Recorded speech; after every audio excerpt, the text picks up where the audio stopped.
ക്രിസ്ത്യാനികളുടെ ജാതിയെ ഭയപ്പെടുന്ന BJP. ഒരു വ്യക്തി ഹിന്ദുമതത്തിൽ നിന്ന് ക്രിസ്തു മതത്തിലേക്ക് മാറുമ്പോൾ അവൻ ജനിച്ച ജാതി എങ്ങനെയാണ് മാറുന്നത്? ക്രിസ്തു മതത്തിൽ ജാതി വ്യത്യാസങ്ങൾ ഉണ്ടോ? ഈ ചോദ്യങ്ങൾ ഇന്ന് രാഷ്ട്രീയത്തിലും കോടതികളിലും വലിയ ചർച്ചകളായി മാറുന്നു.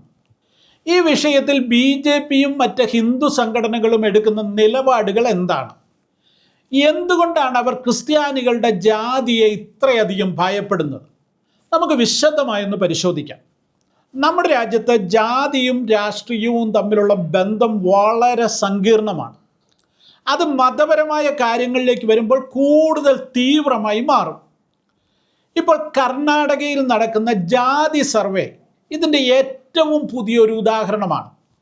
കേരളത്തിൽ നമുക്ക് ക്രിസ്ത്യാനികൾക്കിടയിൽ സുറിയാനി ക്രിസ്ത്യാനി, ക്രാനായ ക്രിസ്ത്യാനി, നാടാർ ക്രിസ്ത്യാനി, ചേരമർ ക്രിസ്ത്യൻ എന്നൊക്കെ പറഞ്ഞ് ജാതിയുടെ അടിസ്ഥാനത്തിൽ വ്യത്യസ്തമായ പേരുകളിലാണ് ക്രിസ്ത്യാനികൾ അറിയപ്പെടുന്നത്.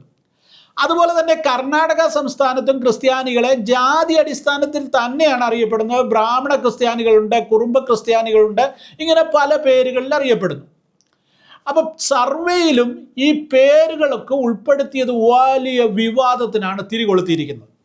ഇനി കർണാടകയിലെ ജാതി സർവേയിൽ അവസാനമായി സംഭവിച്ചത് എന്താണ്? കർണാടക സർക്കാർ ഇപ്പോൾ വലിയ സാമൂഹ്യ സാമ്പത്തിക വിദ്യാഭ്യാസ സർവേ നടത്തുകയാണ്. ഏകദേശം 420 കോടി രൂപയാണ് അതിനുവേണ്ടി ചെലവഴിക്കുന്നത്. ഈ സർവേയുടെ പ്രധാന ലക്ഷ്യം പിന്നോക്ക വിഭാഗങ്ങൾക്കായി പുതിയ നയങ്ങൾ രൂപീകരിക്കുക എന്നതാണ്.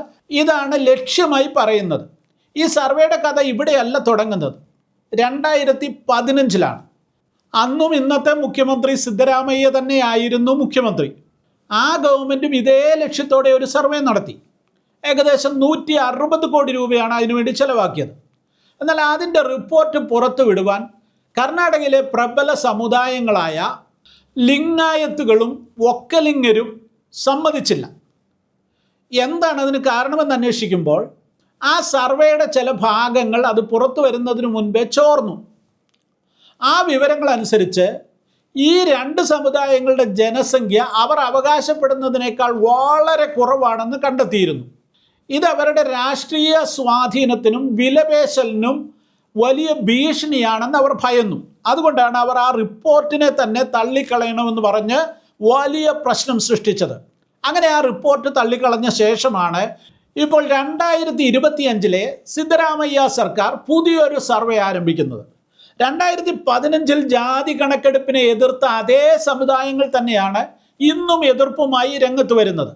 കാരണം ജാതി സർവേ എന്നത് കേവലം എണ്ണമെടുക്കലല്ല, അത് നിലവിലെ അധികാര സമവാക്യങ്ങളെ മാറ്റി എഴുതുവാൻ ശക്തിയുള്ള ഒരു രാഷ്ട്രീയ ആയുധമായി മാറുമെന്നുള്ളതാണ് യാഥാർത്ഥ്യം. ഇനി നമ്മൾ പരിശോധിക്കുവാൻ പോകുന്നത് ക്രിസ്ത്യാനിയുടെ ജാതിയും ഇപ്പോൾ ഉണ്ടായിരിക്കുന്ന രാഷ്ട്രീയ വിവാദവും എന്താണെന്നുള്ളതാണ്.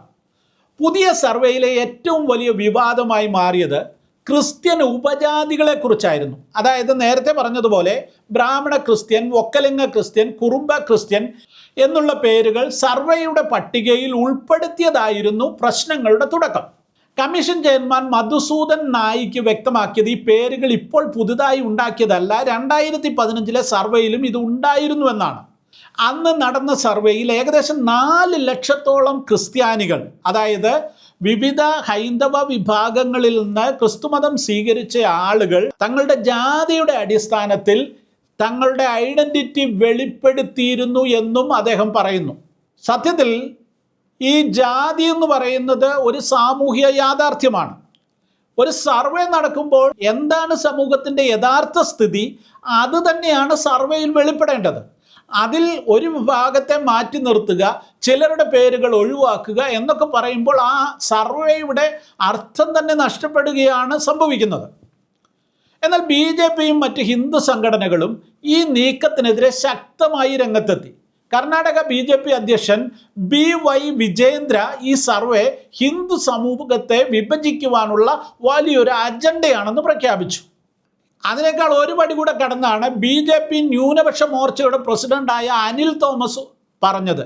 അദ്ദേഹം പറയുന്നത് ക്രൈസ്തവരുടെ ജാതി തിരിച്ചുള്ള പേരുകൾ ഉൾപ്പെടുത്തിയാൽ അത് മതപരിവർത്തനത്തെ സാധാരണമാക്കി മാറ്റും. ജാതി നഷ്ടപ്പെടുമെന്ന ഭയമില്ലാതെ ആളുകൾ മതം മാറാൻ പ്രേരിപ്പിക്കപ്പെടുമെന്നാണ് അദ്ദേഹം ഭയപ്പെടുന്നത്. ഇത് വളരെ ശ്രദ്ധേയമായ ഒരു വാദമാണ്. എന്തുകൊണ്ടെന്നാൽ ക്രിസ്ത്യാനികൾക്ക് ജാതി ഇല്ലെന്നാണ് സാധാരണയായി പറയപ്പെടുന്നത്.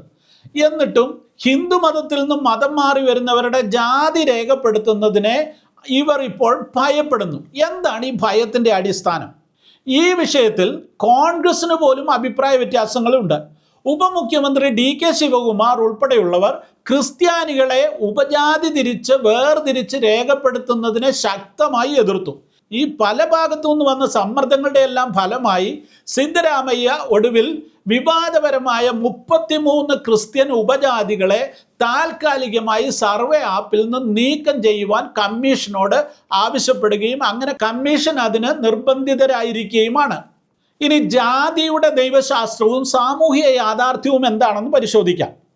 ഇവിടെയാണ് വിഷയം കൂടുതൽ ആഴത്തിൽ ചർച്ച ചെയ്യേണ്ടത്. ഒരു വ്യക്തി തൻ്റെ ഇഷ്ടപ്രകാരം മതം മാറുമ്പോൾ അയാൾ ജനിച്ചു വളർന്ന ജാതി മാറുമെന്ന് പറയുന്നത് ശരിയാണോ?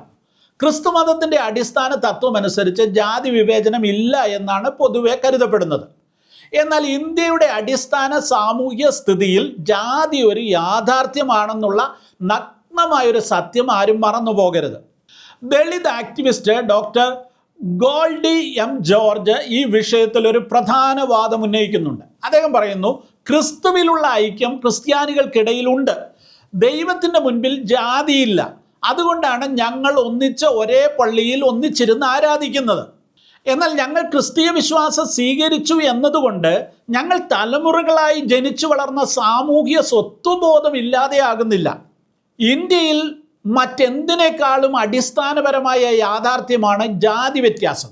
പക്ഷെ ഞങ്ങൾ ക്രിസ്ത്യാനികൾ അതിൻ്റെ തിന്മകളെ മറികടന്ന് ക്രിസ്തുവിൽ ഒന്നിക്കുന്നു. അതാണ് പള്ളിയിൽ ആരാധനയിലൊക്കെ സംഭവിക്കുന്നത്. ചിന്തിച്ചു നോക്കൂ, ഒരു ദളിത് ക്രിസ്ത്യാനിയുടെ മകൾക്ക് മെഡിക്കൽ കോളേജിൽ പ്രവേശനം ലഭിക്കാൻ അവരുടെ പട്ടികജാതി സർട്ടിഫിക്കറ്റ് ആവശ്യമായി വരുന്നു.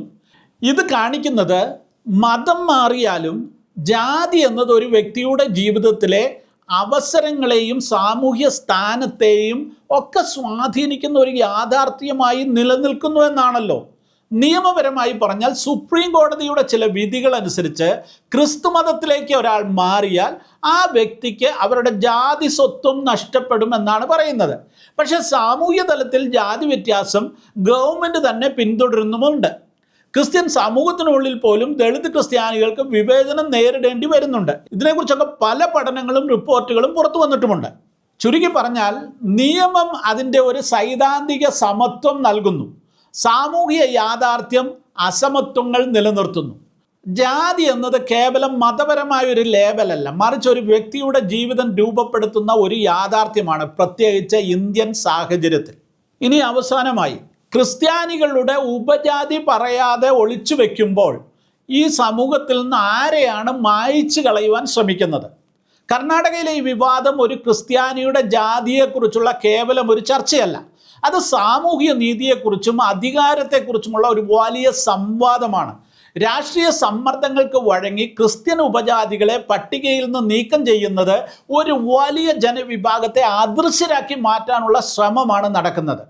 പ്രമുഖ സാമൂഹ്യ പ്രവർത്തകനായ ഡോക്ടർ ജോൺ ദയാൽ ഇത് വ്യക്തമാക്കുന്നുണ്ട്. അദ്ദേഹം പറയുന്നു, 4 ലക്ഷത്തിലധികം ക്രിസ്ത്യാനികൾ കഴിഞ്ഞ സർവേയിൽ സ്വന്തം ഐഡന്റിറ്റി തിരഞ്ഞെടുത്തപ്പോൾ അവർ അവരുടെ ജീവിത യാഥാർത്ഥ്യം എന്താണെന്ന് വിളിച്ചു പറയുകയായിരുന്നു. ഈ വിഭാഗങ്ങളെ രാഷ്ട്രീയ സമ്മർദ്ദത്താൽ മായ്ച്ചു കളയുന്നത് കേവലം ഭരണപരമായ സൗകര്യം വെച്ച് മാത്രമല്ല, ഇതൊരു പൊതുവ്യവഹാരത്തിൽ നിന്ന് ക്രിസ്ത്യൻ ശബ്ദങ്ങളെ വ്യവസ്ഥാപിതമായി ഇല്ലാതെയാക്കുവാനുള്ള ഗൂഢമായ ശ്രമമാണ്. അദൃശ്യമായ സമൂഹങ്ങൾക്ക് ഒരിക്കലും നീതി ലഭിക്കാറില്ല. അവരൊരു ബാർഗെയിനിങ് പവറായി മാറത്തില്ല. ഈ യാഥാർത്ഥ്യമാണ് ജോൺ ദയാൽ സൂചിപ്പിക്കുന്നത്. ഈ വിഷയം ഒരു ജാതി സർവേ എന്നതിലുപരി സാമൂഹിക യാഥാർത്ഥ്യങ്ങളെ അംഗീകരിക്കാനും അതിനെ അടിസ്ഥാനമാക്കി നയങ്ങൾ രൂപീകരിക്കാനും സർക്കാർ തയ്യാറാണോ എന്നുള്ളതിൻ്റെ ഒരു പരീക്ഷണം കൂടിയാണ്. ഈ യാഥാർത്ഥ്യങ്ങളെ അവഗണിക്കുന്നത് അദൃശ്യമായ ഒരു ജനതയെ വീണ്ടും അദൃശ്യരാക്കാൻ മാത്രമേ ഉപകരിക്കുകയുള്ളൂ.